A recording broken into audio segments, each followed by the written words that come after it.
Good afternoon. My name is Steve Smith. I will be your moderator today.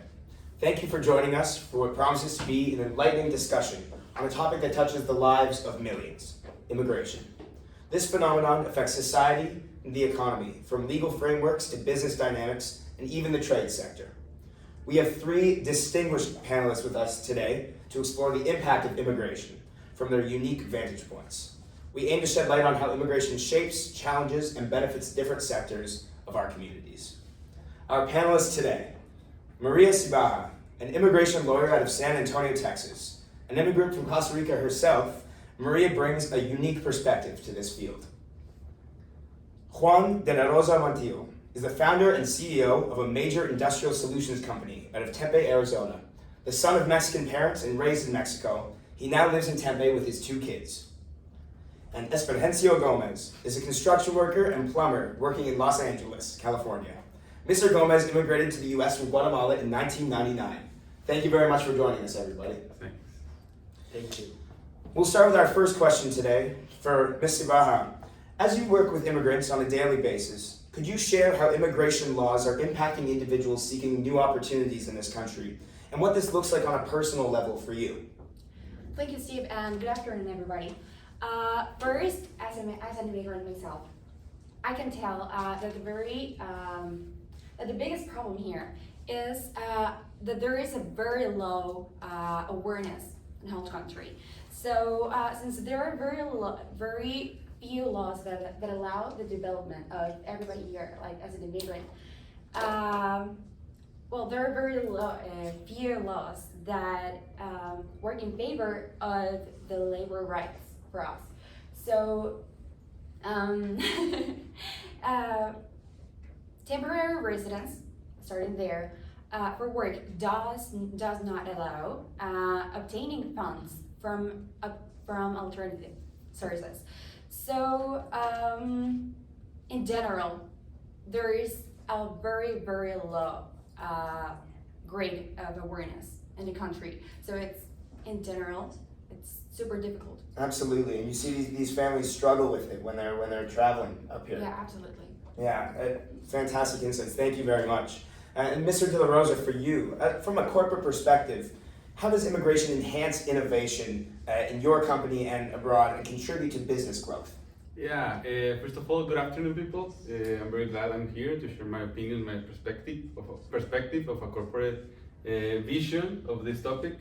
It is very interesting, actually, for you to get an example. I show you, I'll say to you, an internal dynamic of the company I run. As you know, I'm the CEO. We have a lot of immigrants, workers, so every Friday, we receive different opinions and ideas from every worker, including immigrants and non-immigrants. And we create solutions for these companies that are getting or asking our services, and you'll be amazed with the ideas they have, because they are really important and they really contribute to these problems, and they really have helped the services of this company. That's fantastic. That's wonderful to hear. And Mr. Gomez, as someone working in the trades, how do you see immigration affecting your sector, particularly in terms of skill shortages and job opportunities? Well, I see it as a really good opportunity to find jobs, and they say there are not a lot of opportunities, but fortunately for my boss, and since I live in a city, Los Angeles, that is pretty, that has a lot of people from everywhere, it's very popular to have a team of different nationalities and immigrants from all over the place, because they also have to struggle with economic growth in this country, especially in America, and everything they have to fight it for it, because they weren't here before. So we have to get a home, a car, and everything we have to start from zero. So that's why I see that there's a lot of immigrants and how they are gonna feel these skill shortages and job opportunities. I see them as a really good path for us to grow here in a different country, and also apporting our skills, our work, and our struggles to this economic new economy of this country. So I see it as a good opportunity, and also for yeah, I also want to touch the training and development. Immigrants often pursue continuous learning to meet the standards, local standards. So I would say that maybe we are not as trained in some areas because we can do well. It can be done differently depending on the country. So maybe the training will be a little bit of different in here. Also like the language barrier, but we usually come here with a lot of flexibility and we want to learn more. So I think that's a really good thing, a skill to have. Wonderful, yeah, and those are some fantastic insights. Thank you very much. We're going to open up our discussion now to the floor here for some questions from the audience. We now have the contacts of our panelists here. Do we have any questions for our panelists out in the audience? Yes.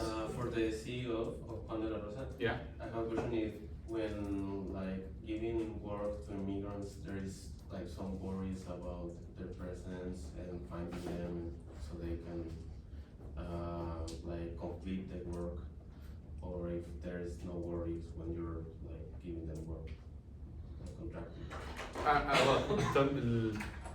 Tell me if I'm wrong, but I understand the question is that if I have the same confidence in my immigrant workers than the ones that are born in the US. Is that the question? Yes. Yeah, well, I have no worries with them, mostly because they get a training. I mean, for us to give them the job, they need to pass some filters, and after that they give a training. They receive a training, so they are capable of performing the job. So I have no worries. Fantastic response. Yes, over here, please. So I have a question for Maria Seibaja. You mentioned before that you are an immigrant yourself. My question is, which was the toughest obstacle you had to face while you were an immigrant and having trouble with passing to the other side? Okay, thank you. Okay, when I first got here, I stayed without a job for 5 months, which was really difficult. I came here with like an amount of money, considering 2 months maximum, like without a job, but I got 5 months. So it was so difficult to get over that. And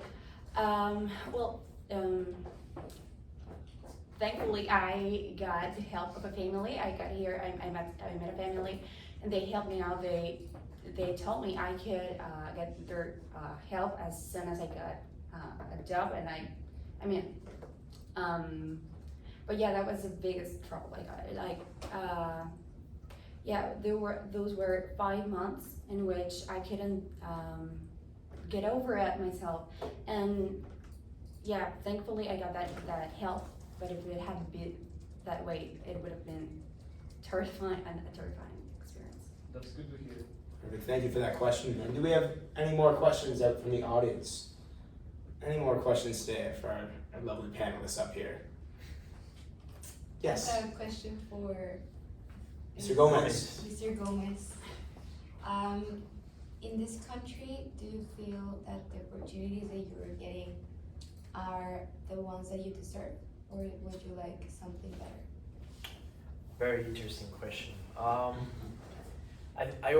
always thought that there's not such a thing as like what you deserve. I think if you work hard enough and if you show up every day, you will outstand from your co-workers, and you will eventually have the opportunity you will always wanted, because there's not such thing as luck. Is when opportunity meets preparation. So I would like to say to all of my co-workers and immigrants that work with me that you have to just keep working and getting that breath for your family. Very, very insightful. Thank you very much for those wise words. And thank you very much to the audience for those lovely questions. As we move into our third and final segment here, our concluding statements, I will ask you one final question on your thoughts on immigration. We'll start again with you, Ms. Sibaja. Your final thoughts on how we can navigate the legal complexities of immigration that helps benefit both immigrants and the host countries they are coming into. Okay, once again, as an immigrant, I can tell the basis of the problem lays on xenophobia, which needs to be worked from the legal roots. And well, as a country of great development, building awareness and openness to the richness that diversity offers could allow the construction of mutually beneficial work systems. Fantastic, thank you very much. And now to you, Mr. De La Rosa, your closing insights on the role of immigration in driving business innovation and growth. Yeah, I think it's the basis of education, mostly because you will really be amazed of the capabilities of immigrants. As I told you before, this dynamic I have in my own company, it has been working all these years, and I will be continuing implementing, because every person has a different perspective, a different mind, and it doesn't matter if one is from another country than another. Maybe they will have a different world, creative world, that can sum with innovative ideas. Never exclude someone due to characteristic or stereotypes. People can surprise. Some very hopeful words coming out. Very wonderful. Thank you very much. And finally, you, Mr. Gomez. How do you envision the future of trades like plumbing and construction in benefiting immigration? Well, Benefiting from immigration. yeah. Apologies. Well, from the part of immigrant, I would say that the workforce stability is really important, since the countries are always growing and cities are always looking for growth, and you will always need more workforce for that, to support all of that new people and all of that growth. So yeah, there's always building, there's always you always have to maintain and have a maintenance of all the buildings, and also of the companies and everything you work on. So I would like to say that yeah, it's there's also the factor that people age. So you're also gonna have aging workers, and you're gonna have to support all of that people that are no longer able to work, by still growing your economy and your country. So yeah, I think immigration goes well, because you will always have supply of workers, and really hard workers, because you have to earn your life here. You don't have no one here like helping you out. So I would say that it's a steady growth, and also it will contribute to the labor shortages, since immigrant workers also help effectively to meet labor shortages, especially in high demand periods where you need someone to work and you don't have the workers you need for the special project you were making. So I would say that it's really important for that to, yeah. Wonderful, wonderful. Well, Ms. Sevilla, Mr. De La Rosa, Mr. Gomez, thank you so much for coming out today and sharing your insights. It is very much valued. And thank you to the audience for coming out and enjoying our panel today. It's a pleasure. Thanks for the invitation. Thank you. Thank you. Thank you.